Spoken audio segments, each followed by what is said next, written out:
Hi, I'm Kasey, and right here beside me is Kelsey. We are licensed professional counselors, mothers, entrepreneurs, and besties. We know firsthand what it's like to wake up one day and think, how in the heck did I wind up here? Through our own journeys of self-discovery, we found that joy is something that has to be pursued through our own internal work.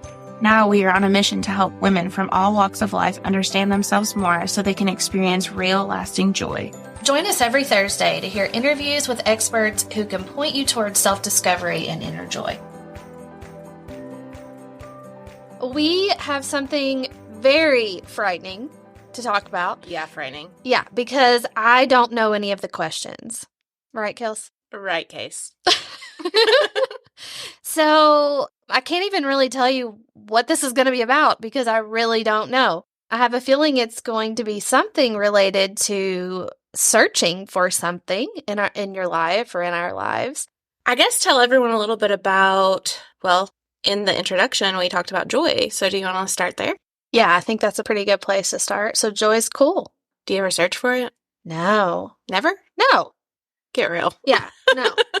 So what's interesting is that I always felt like I was searching for something, but it never even occurred to me that that thing might be joy. Like it always felt like it was success or happiness or excitement or lots of things. I would have never told you a couple years ago or 4 or 5, 10 years ago that my search was actually for joy because I really didn't know. I think even about 2 years ago, you weren't really sure because I want to get to the next question, but I'll wait a minute.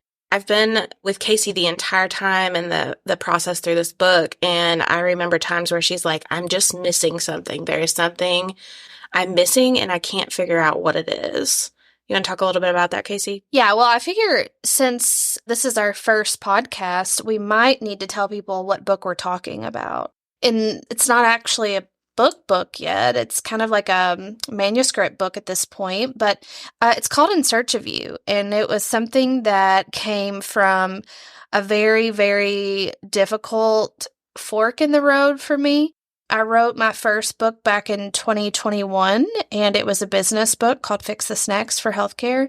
And I knew immediately after writing that first book that I wanted to write a second book. I just thought I was going to write a second book about business. It turns out that that was not what was on my heart to write. And so the book that you will hear us talk about through this entire podcast is called In Search of You. It's a book specifically written for women who feel like throughout their entire lives that they've had to do more, do more, be better, be a better mother, be a better parent, work out more, do all the mores. And it's really not getting them any closer to where they want to be in life and how they want to feel. So the book will come out in 2024, early spring. But when you talk about the book, then just so everyone kind of knows. Yeah, great. So a big thing is like the evolution of the book. I can remember like first being around you and reading these little stories where I really got to get to know Kasey and understand her. And I don't even think she realized the value in those little stories and what I got out of it. Lots of different stories about relationships, family dynamics, little moments in time that changed it all. Do you want to talk a little bit about that? Yeah, that's how I tricked you into falling in love with me. Oh, yeah? Yeah, those little stories. It kind of worked. Kind of worked. I know. Yeah, so as I was working on this book, man, I think I did everything absolutely backward. And small disclaimer here, Kasey was like, I'm going to write a business book, and then I'm going to write more of a creative nonfiction. That's what I'm going to do. I'm going to write another business book. And I was like, okay, which she is very smart in the business world. But reading those stories really gave me insight on her actual gift to kind of learn and grow and all of those great things. Those little stories, it was weird because I don't know. I'd always heard you're not supposed to do it like this. And so, of course, that's what I do. I just started writing what I was feeling and what I was thinking. And as I was, like I mentioned earlier, going through that fork in the road, I was like faced with this decision of, it was like almost like in my life, like a light bulb came on, and I realized, oh shit, like I'm not really happy. Hmm. I've just been going through the motions. And I think for me, there was so much buildup around the launch of my first book that I felt like inside, like when I finally get this written, I will feel good. I'll be fulfilled. I'll have all, it's all going to be this one way that I've been working for. And so as I got closer and closer to that time, I had a lot of things going on in my relationship, and I just, the launch happened, the book was out there, and I really didn't feel any different than I ever did. So I just started writing about things that were coming up to me. Like I just kept, I don't know about you, but like I'm like a random memory thinker person. Thinker person. I love that. Yeah. So like in the shower or driving down the road or just in these, like a smell would take me right back to a memory, or a sign, or like a sign on the side of the road, or, seeing someone that reminded me of the way that my grandma used to stand, or colors. Like it just started like bringing back all these memories. And so I just started writing them all down. What are some of the things that come up for you when you were writing your book? Like, what were some of those little things that readers and listeners will get to find out eventually? Oh, everything. Well, I guess I sort of am still a little crazy. Little things like, for example, I realized that whenever I was so focused on the future and so focused on my goals, that I was really losing and missing out on the present. And when you're missing out on the present, I had no idea the effect that was having, not only on like my kids, but on myself. I just couldn't enjoy a moment. And I was always thinking about, well, I've got something I have to be doing. And back then, like I wasn't even aware of these little things. But when I was forced to slow down and allow myself to feel things again, I just noticed, like, if we're talking about little things like memories that I used to have with my grandparents, with my mom, with my dad, also like little triggers that would just get me activated in some way. It's funny because I won't go into a lot of detail, but like suitcases, someone packing a suitcase, someone saying the words, "I'm done," like sent me into this like either a rage or some kind of emotional breakdown. Closets had a significant meaning to me that I never realized before. Christmas, traditions, certain foods that I would make. They just, I don't know, it really done something and opened back up my memories that I think I'd locked away just as maybe a way to protect myself. I don't know. For those of you who don't know Kasey, she is very headstrong. And so over the yeah, you are headstrong. Whatever. But over the last 2 years, there was times where I'd be like, why does that matter to you so much? Like, why did you get so upset about this? And not because I was trying to be mean, but more because I was trying to understand, like, where's she coming from? Give me an example. Well, the suitcase example, that's one.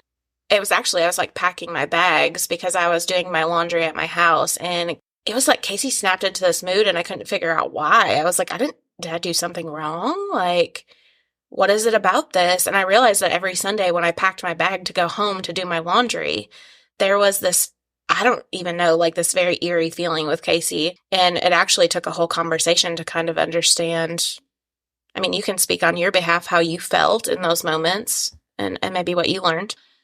Oh, yeah. Oh, dread.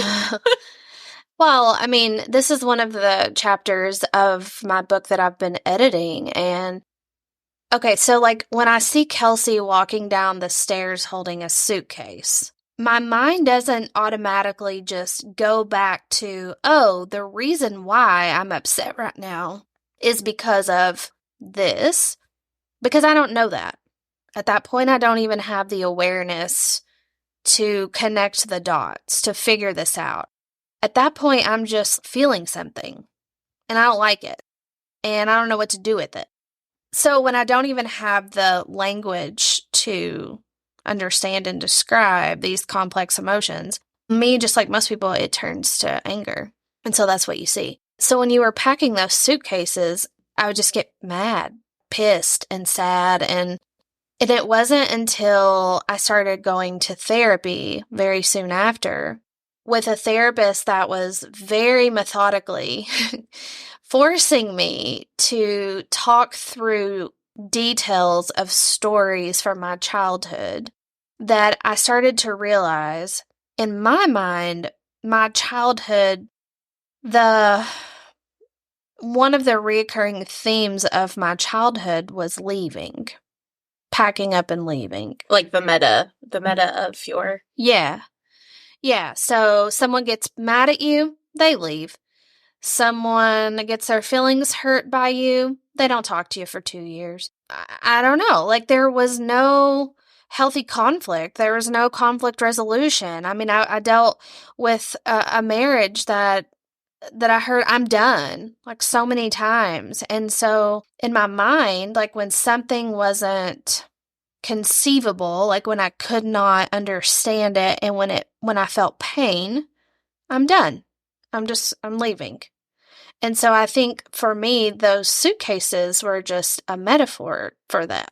Yeah, because we weren't fighting or anything. We were having a really good day. And I had even told you earlier in the day, like, hey, I'm going to go home and do my laundry. And and then it started and I was like, oh no, like this has happened a couple times and I don't think I did anything wrong. Kind of questioning myself. But in that, I learned a lot about you. And so, yeah. Yeah. And the thing about you in that situation, nobody had ever taken the time to see that and like see that for what it was. And I had never realized it. And so what was very interesting about the whole situation is that once we had that conversation and we built this awareness around that trigger, it sort of kind of went away. Yeah. Kind of like laying in the closet when you're overwhelmed. Yeah. You haven't done that at our new house. No. No. And that again, like, listen, I mean, I'm a licensed professional counselor. I have been a counselor since 2000, is it 6 or 9? I don't know. I'm old. It's been ancient. A long time. Yeah, I'm ancient. So, like, I know these things. I understand these things. Like, I get it, blah, blah, blah, whatever. But I didn't know this stuff about me. Like, I did not know. And as a counselor, I was really, I preferred working more in the here and now. So I didn't really think childhood experiences were something that were necessary. I'm the opposite. If anybody knows me, I am a past person and not like I want to live in the past, but I want to understand the past so that in the future and in the present, you can be there and you can make change. But see, why do you think I didn't want to be in the past as a therapist? Because it made you nervous. Because it would trigger me. Yeah. Yeah, because I had unresolved wounds. So I have like several questions here that you're walking into, and this was one. I'm curious if there was ever a time when you were a therapist that your client would bring something up and it would make you question things about yourself. Yeah. When I started my group practice in 2015, I hired a clinician who was amazing. At that time, I pretty much focused on anxiety and panic disorder. That was kind of my niche. That's where I focused all of my treatment. I only took clients with anxiety, panic disorders. So the person that I hired was really good with complex trauma and chronic pain for a reason. And her and I had a deal where, like, look, I will get them as far as I can get them, but I'm not going there. So we would work together to treat these clients. And I mean, it worked. Was it the ideal situation? Probably not. But I mean, it's what I had to do. I couldn't do it. And I think if I would have had therapy prior to being a therapist, I did go to therapy, but I only went one time, so I don't really even count that. It was an awful experience. Went to therapy like previously than the most recent? Yeah, just once. A one and done. Yeah. A one and done. I just went once and I was like, oh, I feel better. I'm good. No, so yeah, I mean, of course it triggered me and it made me think about myself, and like it didn't provoke me enough to really dig in and do more work, because I was so busy growing my business. Yeah. I was really focused on what was 2 steps ahead of me instead of what was going on in the present. So leads me to my next question, because you were talking about it and you were leading into it. You told the listeners about your recent experience with therapy, and that shows up in your book several times. So I'm curious, what was the most insightful therapy session that you had that gave you an epiphany to let the work begin? Oh my gosh. What was the turning point? You know, like in therapy when clients have that like aha. I mean, I know what a turning point is. I just don't know which one mine is. So, that's tough, ain't it? Yeah. There's so many. Okay, so let me just give you the long answer. My very first therapy session, my therapist asked me one question that I could not answer. That was definitely an aha epiphany moment. I don't think you should let the listeners know about that yet. Oh, okay. Wait till they read your book. Okay, well, I won't let you know about that. So I guess the next thing would be, we were talking about joy, because at some point as I was writing my book, because originally I thought the underlying theme was going to be about confidence and self-love and all of these things. Well, as I started writing more and more, I realized I don't think that's it. I think it's more about joy. And so I brought this up to my therapist. So she started asking me some probing questions about joy and like when I felt joy and when I experienced joy and all of these. So I was telling her about times when I would spend the days, especially like in the summers, because I lived with my mom and my dad had weekend visitation or whatever. But I would go down to my grandparents' house, and I mean, they were just like the stereotypical grandparents. You know, Granny's always got something cooking, and she's always trying to feed you, you know, like, are you hungry? And just all this. And if you went down there and you didn't eat, you know, that was offensive. You're not from the South. No, I'm not from the South, but yeah. I totally know what you're saying. Yeah, so you have to eat, and you're always eating down there. Cornbread and pinto beans. Yeah, well, no, for me it was more like Little Debbie's and Mr. Pibb. What about that stuff out of the garden? Yeah, that's fine. Or she would get like the little baggies of Doritos. Anyway, you're getting me. Getting you off topic. But it also is kind of important because I realize how much our kids love to have food in the house and how like important that is. And they'll always talk about that. And I think that's ridiculous. Why is that the thing that you're so excited about? But when I look back, like my mom hardly ever had food in her house, and my dad definitely didn't have food in his house, but my grandma and grandpa did.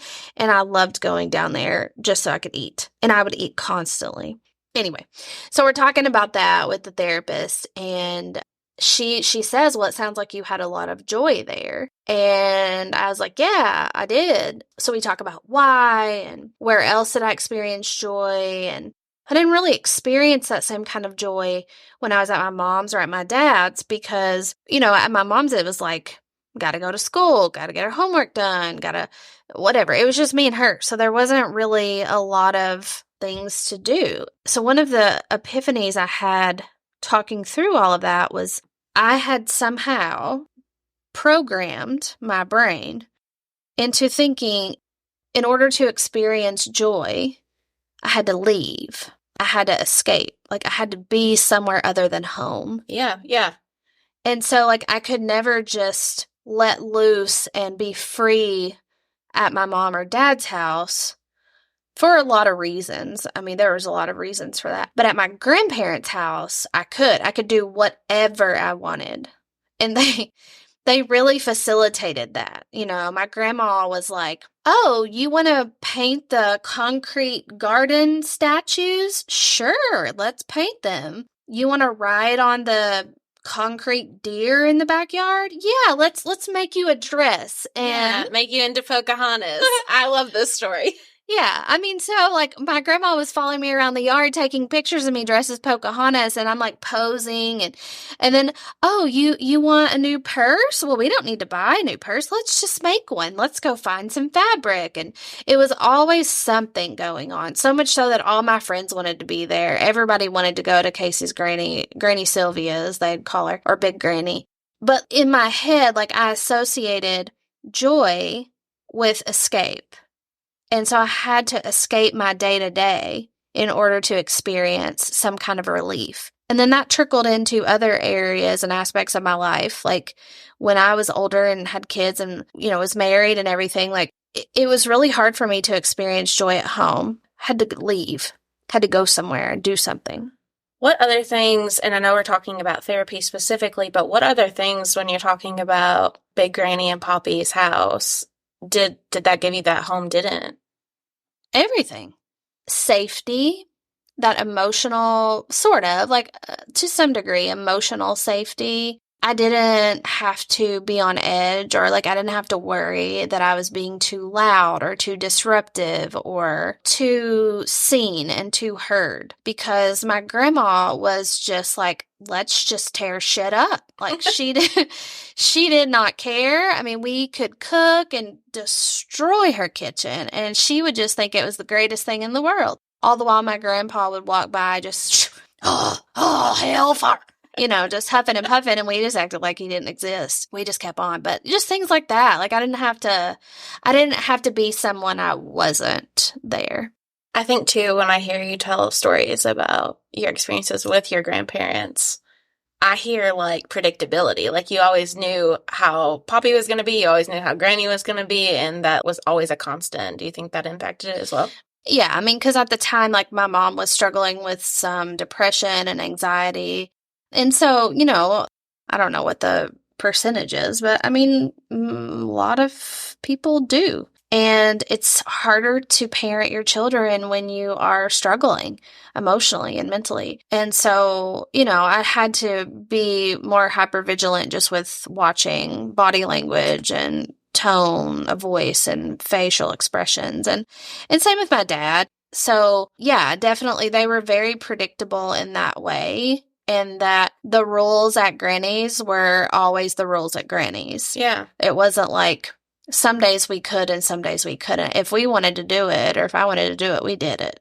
And something that you carry on with your children, and we'll get back to therapy in a minute, but something you do with your children that I've watched is just same rules, like consistency. Mm-hmm. And I think we've talked a lot about that just from grandparents and everything else. Well, I was one of those kids, like, it not necessarily around the rules so much, but I'm thinking of, okay, so my dad used to do this. My dad used to do this to me, and he really did mean well because he didn't want to tell me no. And so I was spoiled. Like, I was definitely the favorite kid. Still to this day. Yeah, I know I am. That's okay. I don't care what he says. I know I am.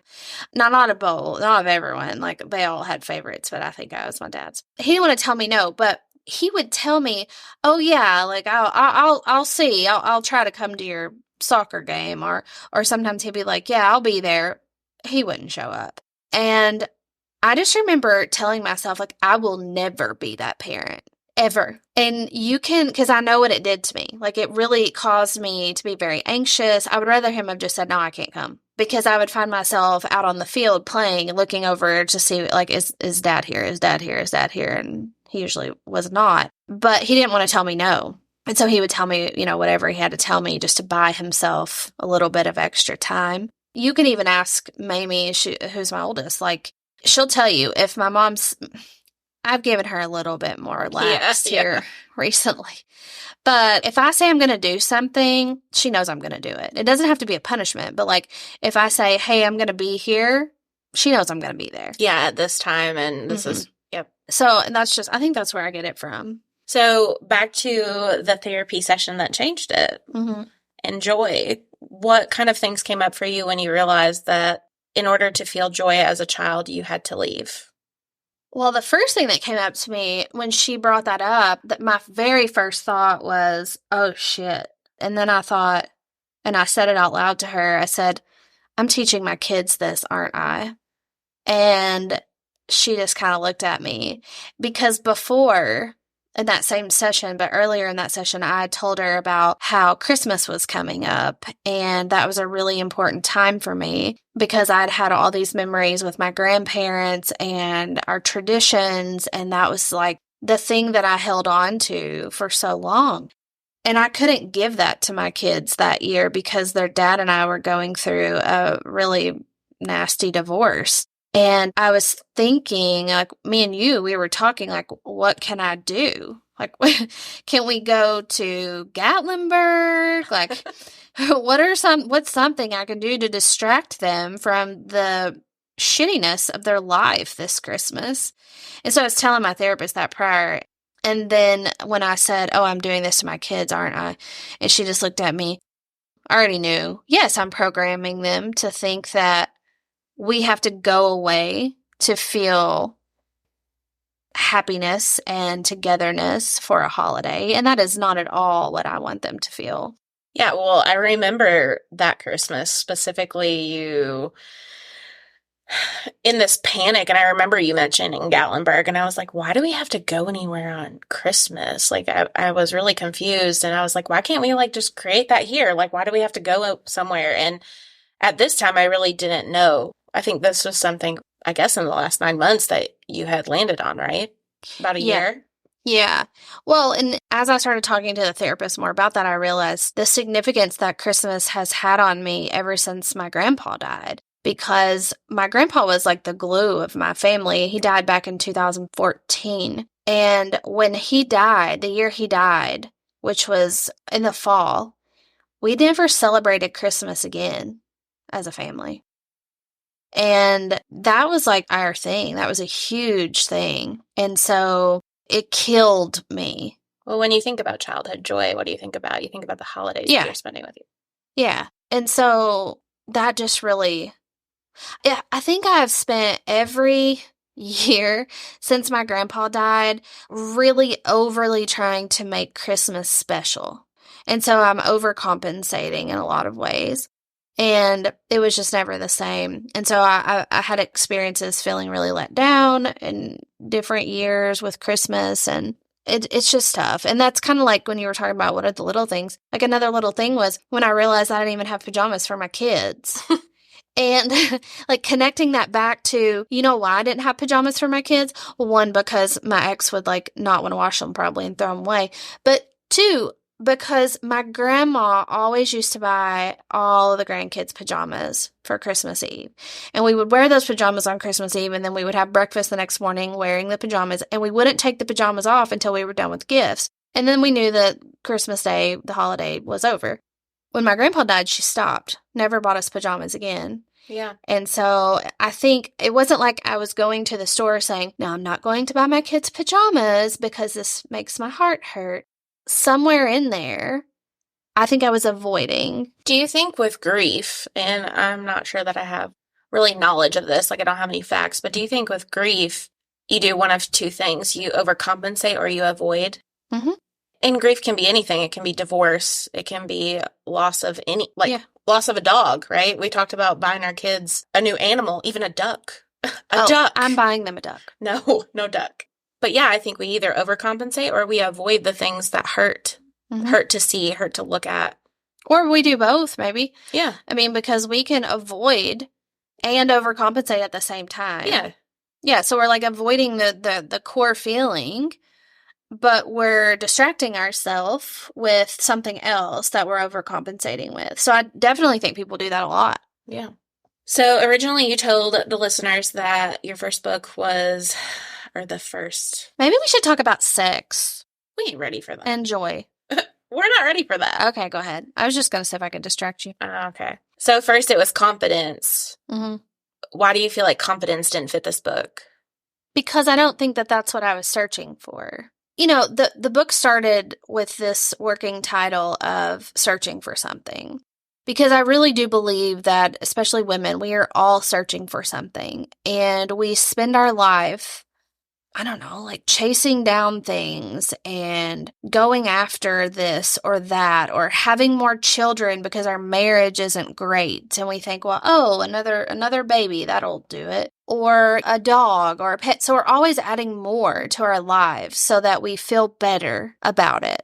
What happens when you add more? More responsibility, more chaos. Oh, it gets worse. Why?